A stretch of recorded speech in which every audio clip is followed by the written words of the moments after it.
Good morning. How you doing today? Good? Well, that's good. Me, well, I'm blessed, not stressed. You're probably noticing, hey, you're in a gas station. Yeah, I'm at a gas station. Our cars don't operate for free, unfortunately. And, sometimes we gotta refuel too. We gotta pit stop for the word, Pit stop for the Lord, right? You can't just keep doing it on your own. And unfortunately for us, we don't have to do it on our own. The world just makes us think we have to. Anyway, what's the topic for today? Well, today's topic is actually kind of relevant to the one I was speaking of. It's going to be John 8, chapter 8, verse 32. And ye shall know the truth, and the truth shall make you free. Who is the truth? You shall know Christ, and Christ shall make you free. Now, what does that mean? Well, I heard someone say it like this. A man was asked what he gained from Christianity. And he said, oh, well, in the world's eyes, nothing. But I lost so much. I lost my guilt. I lost my anxiety. Lost my depression. Lost those suicidal thoughts.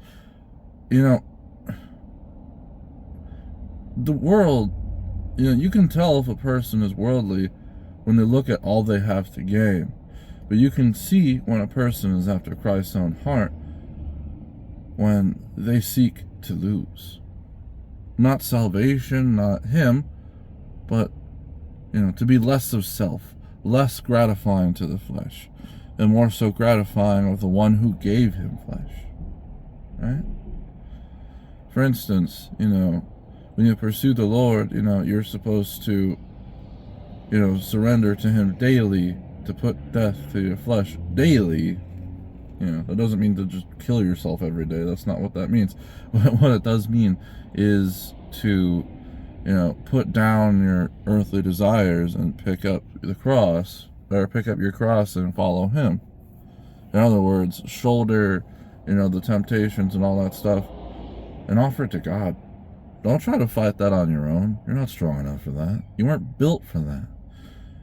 You ever seen those kid chairs, those plastic little kid chairs? They're not meant to hold up that much weight. And what we do is we try to sit a grown woman or a grown man on a tiny kid's chair and then wonder why it falls out from underneath us.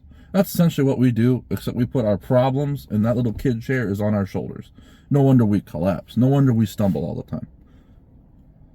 But my point is that instead of trying to do it on our own, trying to put all that weight on that tiny little chair, we give it to God.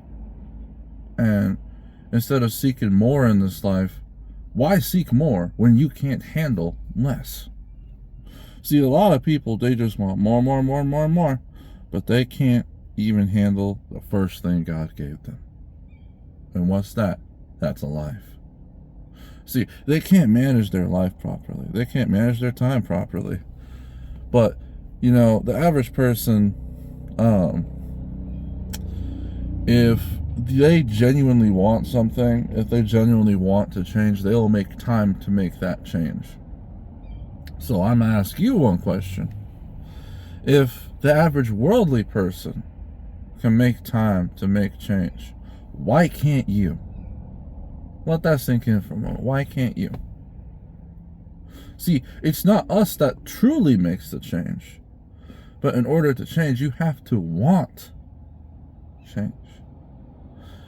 Then you pray to him and ask him to strengthen you in that area. Because you can't do it alone. If you think you can, that is pride, my friend. Pride cometh before the fall. You know why they say that? Because when you think you can do everything yourself, you're eventually going to mess up.